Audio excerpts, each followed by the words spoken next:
Break के बाद स्वागत है आपका। लोकसभा चुनाव में समाजवादी पार्टी को मिली बम्पर जीत से अखिलेश यादव गदगद हैं। अखिलेश यादव अब उत्तर प्रदेश की राजनीति को छोड़कर केंद्रीय राजनीति के लिए जाने वाले हैं। अखिलेश यादव समाजवादी पार्टी दफ्तर पर हुई बैठक में कई बातों पर जो फैसला हुआ है उस पर उन्होंने करहल सीट छोड़ेंगे इस पर कहा है कि जल्द ही बताया जाएगा जो फैसला लिया जाएगा। लेकिन ऐसे में सबसे बड़ा सवाल यह है कि आखिर यूपी में फिर नेता विपक्ष कौन होगा। देखिए रिपोर्ट।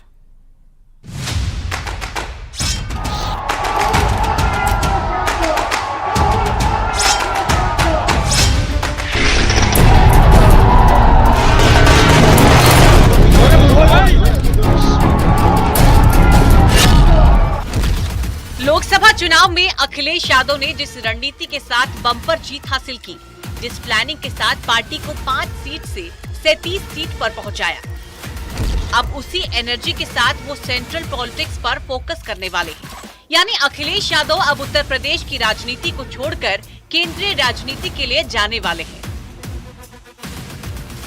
मुझे खुशी है इस बात की कि जनता ने पीडीए पर और इंडिया गठबंधन पर भरोसा किया और उसका परिणाम ये हुआ कि जो लोग कहते थे कि डबल इंजन की सरकार है, जमीन पर जो चीजें नहीं दिखाई दी उसकी नाराजगी देखने को चुनाव में मिली उनके खिलाफ। और उसी का परिणाम ये है कि भारतीय जनता पार्टी बहुत बुरी तरह हारी।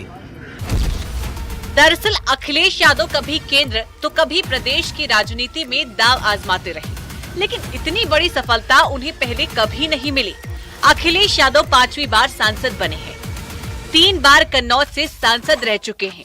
2022 में करहल से चुनाव लड़कर जीता, फिर आजमगढ़ लोकसभा छोड़ दी थी, एक बार फिर कन्नौज से सांसदी लड़ी। अब अखिलेश यादव ने साफ कर दिया है वो करहल छोड़ कन्नौज के रास्ते दिल्ली की राजनीति में एक्टिव रहेंगे। करहल और मैनपुरी के कार्यकर्ताओं से बातचीत भी की, मिलने का भी काम किया और उन लोगों से मैंने कहा भी कि अब जब 2 जगह से चुनाव में जीत गया हूँ तो 1 सीट छोड़नी पड़ेगी। तो बहुत जल्दी में विधानसभा में अपना जो हमें सीट छोड़नी है उसकी जानकारी दे देंगे। तो हम लोग तय कर लेंगे, फैसला यही हो कि जिससे पार्टी को और मजबूती मिले, पार्टी का और वोट बढ़े। ऐसे में सबसे बड़ा सवाल है अखिलेश के दिल्ली जाने के फैसले के बाद अब करहल सीट पर कौन लड़ेगा और यूपी में नेता प्रतिपक्ष का पद कौन संभालेगा। इस पर भी चर्चाएं शुरू हो गई है। सूत्रों की माने तो अब करहल सीट पर तेज प्रताप यादव चुनाव लड़ सकते हैं, वहीं यूपी में नेता प्रतिपक्ष का पद शिवपाल यादव संभाल सकते हैं। शिवपाल अब विधायक दल में सबसे वरिष्ठतम सदस्य हैं। राम अचल राजभर जो कि अंबेडकर नगर से विधायक हैं, उनके रास्ते भी नेता प्रतिपक्ष के लिए खुले हुए हैं। समाजवादी पार्टी के जो भी विधायक हैं उनमें वरिष्ठतम सदस्य शिवपाल सिंह यादव ही हैं। ऐसे में मुझे जहां तक उम्मीद है कि अखिलेश यादव जी नेता विपक्ष की कुर्सी अपने चाचा शिवपाल सिंह यादव को ही देंगे। पीडीए का फॉर्मूला लेकर चलने वाले अखिलेश यादव कोशिश करेंगे कि उत्तर प्रदेश की विधानसभा में नेता प्रतिपक्ष पीडीए से ही बनाया जाए, जिसमें सबसे पहला नाम शिवपाल यादव का है, बाद में किसी और का। और कुछ ऐसा ही मैसेज शिवपाल यादव भी देते रहे हैं। समय अगर ये देखा जाए तो समाजवादी पार्टी 200 विधानसभा से ज़्यादा जीती है।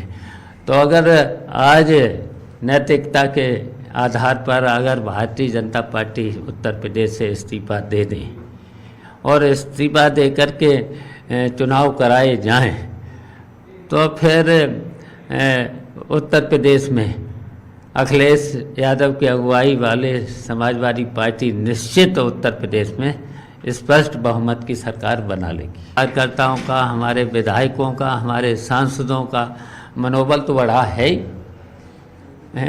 बढ़ा ही है। तो अब ठीक है, विधानसभा में ठीक ही होगा। यानी अखिलेश यादव को पूरा यकीन है कि वो सेंट्रल पॉलिटिक्स में और बेहतर कर सकते हैं, क्योंकि अगर इंडिया गठबंधन में सहयोगियों की भागीदारी को देखा जाए तो कांग्रेस के बाद सबसे ज्यादा सीट लाने वाली पार्टी समाजवादी ही है और पार्टी को इस मुकाम पर पहुंचाने वाले Akhilesh Yadav. Bureau report, news 18।